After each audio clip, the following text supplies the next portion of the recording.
The National Broadcasting Company and its affiliated stations present The Pacific Story.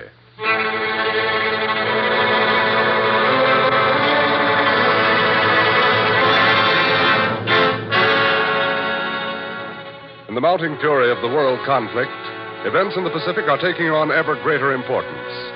Here is the story of the Pacific and the millions of people who live around this greatest sea. The drama of the peoples whose destiny is at stake in the Pacific War. Here is the tale of the war in the Pacific and its meaning to us and to the generations to come.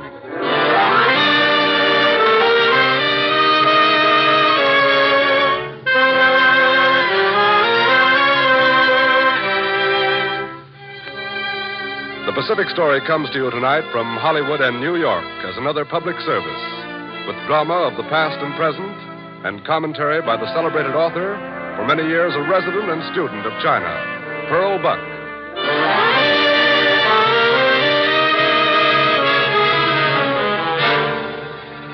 Sun Yat Sen, father of the Republic of China.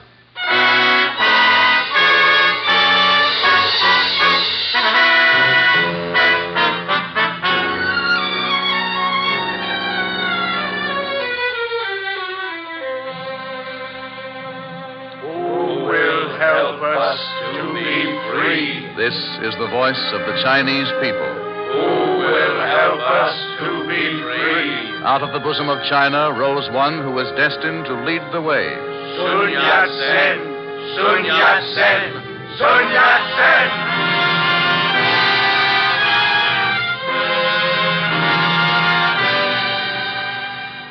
19 years ago today, March 12, 1925, Dr. Sun Yat Sen died. To China, thirsting for freedom, he left this last will and testament. For 40 years, I have devoted myself to the cause of the People's Revolution, with but one end in view: the elevation of China to a position of freedom and equality among the nations. My experiences during these 40 years have convinced me that to attain this goal, we must bring about an awakening of our own people and ally ourselves in a common struggle with those peoples of the world who treat us as equals. The revolution is not yet finished. Above all, my recent declarations in favor of holding a national convention of the people of China and abolishing the unequal treaties should be carried into effect as soon as possible. This is my last will and testament. Freedom and equality among nations. Sun Yat Sen had become immortal as the father of the Chinese Republic. In him, the fire of freedom burned for 40 years. Through Sun Yat Sen, a new China was born. Thus the Chinese people speak.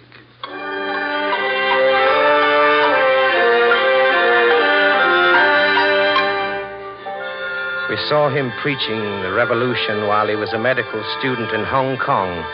Every moment he was not studying in the laboratories, he spread his ideas among his fellow students. Well, look at what happened when France attacked us in 1884. While our Chinese soldiers were fighting and dying and winning the war on the battlefront, our Manchu rulers were making a disgraceful peace. Yat Sen, you came here to study medicine, not to worry about politics. Are you afraid of the truth I speak? It is foolishness. Who listens to you? Well, Chen, Liu Shaoqi, and Yang. Yes, you four. All you four do is talk of the revolution. Yes, that is why everyone calls you the four great and inseparable scoundrels. You may avoid me as one stricken with the plague, but the time will come when you... Sun Yat Sen graduated and became a doctor. Then his revolutionary activities became greater. Then, in 1894, Japan attacked China and took Formosa. We suffered another humiliating defeat. We Chinese rebelled against this disgraceful peace, and Sun Yat Sen plotted to capture the headquarters of the provincial government at Canton. We are bringing in pistols, rifles, ammunition, and dynamite from Hong Kong. Enlistments are growing. We have been preparing for half a year now, and soon we will be ready to strike. We must make every effort to see that... But before they could strike, their plot was discovered. 3 of Sun Yat Sen's men were executed. 70 were arrested. But Sun Yat Sen himself escaped In Macau, he saw a notice posted for his arrest. Wanted. Sun Yat Sen. 10,000 taels for his capture. At Hong Kong, a lawyer warned him. Peking's arm is still a long one. Whichever part of the world you go to, you must expect to have this arm reaching for you. Sun Yat Sen fled to Kobe, Japan. He bought a modern Japanese suit of clothes, went to his hotel, and put it on. Then he placed himself before the mirror and took out his sharp knife. What are you doing, Yat Sen? I'm going to cut off my queue. Your queue? No, you cannot. Stand aside. I've made up my mind. But all Chinese wear the queue. There. Oh, Throw it away. Yat Sen, what have you done? It is the custom of It is a Chinamen. custom brought to our country by the Manchus, the symbol of acceptance of the Manchu dynasty. Hereafter, I shall dress like a Westerner. I shall let my mustache grow. I shall wear my hair as Western men wear theirs.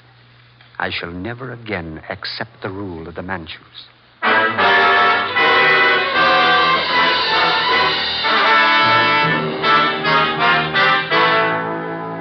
Sun Yat Sen then went to Hawaii, then to San Francisco.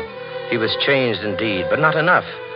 He preached the revolution to the Chinese, but few paid attention to him. Few except enemies who were paid to watch him. Detectives reported his every move to the Chinese minister in Washington, D.C. We have just received word from San Francisco, sir, that Sun Yat Sen is sailing from New York for Liverpool on September the 23rd. He is going to London? Yes, sir. He will arrive at Liverpool on September the 30th and in London October the 1st. Cable the Chinese minister in London at once. Send him all this information along with an accurate description of Sun Yat Sen's foreignized appearance. Advise him to be on the lookout for him and to... In London, Sun Yat Sen called on his old friend, Dr. James Cantley. They talked of Dr. Sun's college days while he was studying medicine under Dr. Cantley in China. 10 days after his arrival in London, Dr. Sun was stopped on the street by a Chinese and drawn into the Chinese legation building. He was lured into a room on the 3rd floor, and suddenly the door closed behind him. Good afternoon, sir. Good afternoon. I am Sir Halliday McCartney, English advisor to the Chinese legation. How do you do? We have received word from Washington concerning a Chinese political criminal named Sun Wen. You know him? No. We are informed that Sun Wen took passage for England some weeks ago. Well? It is the belief of the Chinese legation that you are Sun Wen. So if you don't mind, would you be kind enough to stay here with us until we can communicate with the Manchu court in Peking? I shall return after... Sun Yat Sen knew that it meant death to be sent back to China. But Sir Halliday had his prisoner. Now he had the task of getting him back to China without interference. The only method we see of returning him to Peking that would be sufficiently secret would be by chartering a ship. Would the Chinese government authorize this expensive outlay? If not, please send other instructions. The days dragged by. In his imprisonment on the top floor of the legation, Sun Yat Sen foresaw the torture and execution that would be his when he was delivered into the hands of the Manchus. He tried to smuggle out notes. He threw notes with money in them out of the window, but nothing happened. Then he got an idea.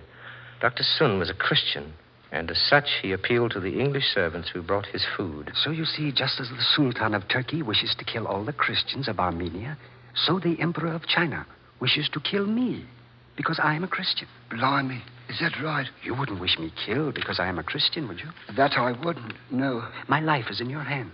How do you mean, sir? Here, you get this note out to Dr. James Cantley. The address is on the envelope, you see. Yes, but... If you get this letter to Dr. James Cantley, I shall be saved. If not, I shall be executed. Yes, sir, I'll carry it out in this coal scuttle, sir, and I hope the guards at the door will not see it. It was nearly midnight on October the 17th when the doorbell of Dr. Cantley's home rang.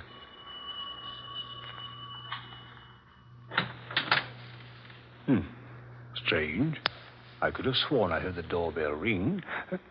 Oh, hello, what's this? A letter slipped under the door. There is a friend of yours imprisoned in the Chinese legation since last Sunday. They intend sending him out to China where it is certain they will hang him.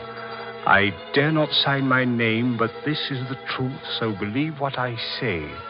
Whatever you do must be done at once, or it will be too late. His name is, I believe, Sin Yin Sen. It's Sun Yat Sen. Good heavens. Sorry, Dr. Cantley. Scotland Yard cannot consider this any of our business. My advice is to drop the whole matter. Very interesting, Dr. Cantley, but it scarcely has any news value to the London Times. We'll pigeonhole it.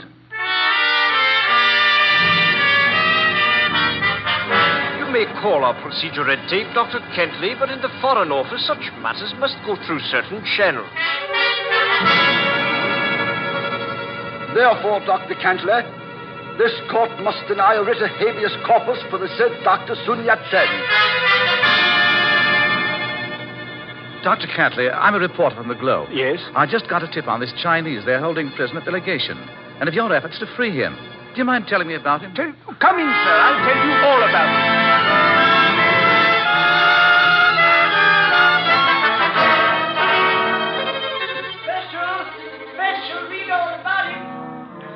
The story came out in the London Globe, and within a short time, reporters from every paper in London besieged Sir Halliday McCartney at the Chinese legation. Why are you holding that Chinese prisoner here? Is it true you're trying to smuggle him back to China? Why do you want to chop his head off? Look here. Here.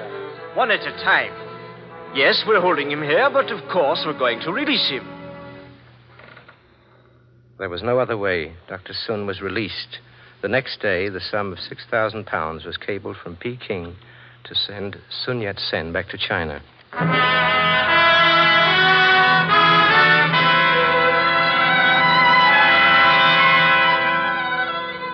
And now Dr. Sun set about with more zeal than ever to organize the revolution.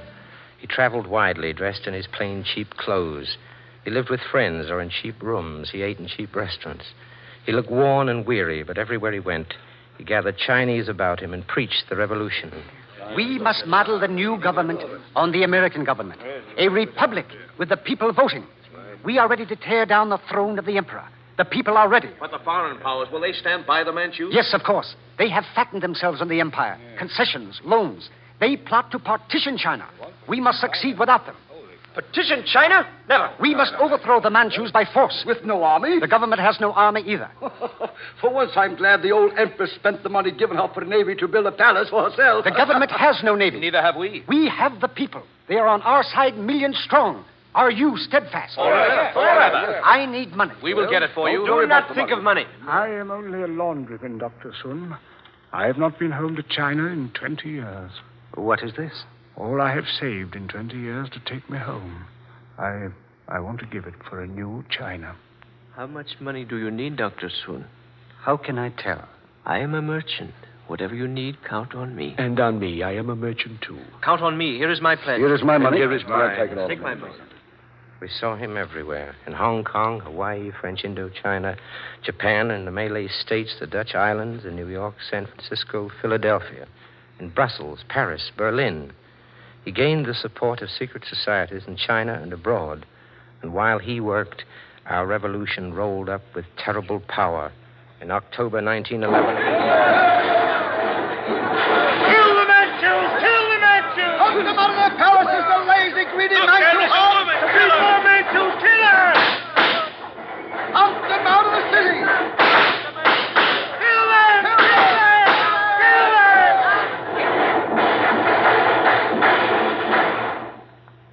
In the west of America, Sun Yat-sen was on his way to a restaurant for breakfast. Huxley! Huxley! Revolution in China! Revolution in China! Boy, Yes, sir.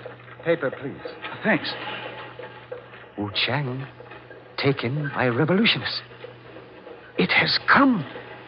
The Imperial Artillery and Engineering Corps at Wu Chang has gone over to the revolutionists. They have taken Wu Chang and are marching on Hanyang with its steel mills and arsenals. At last, after all these years. He stood there, alone, unrecognized, weary, and shabby. Then he bought a ticket for New York.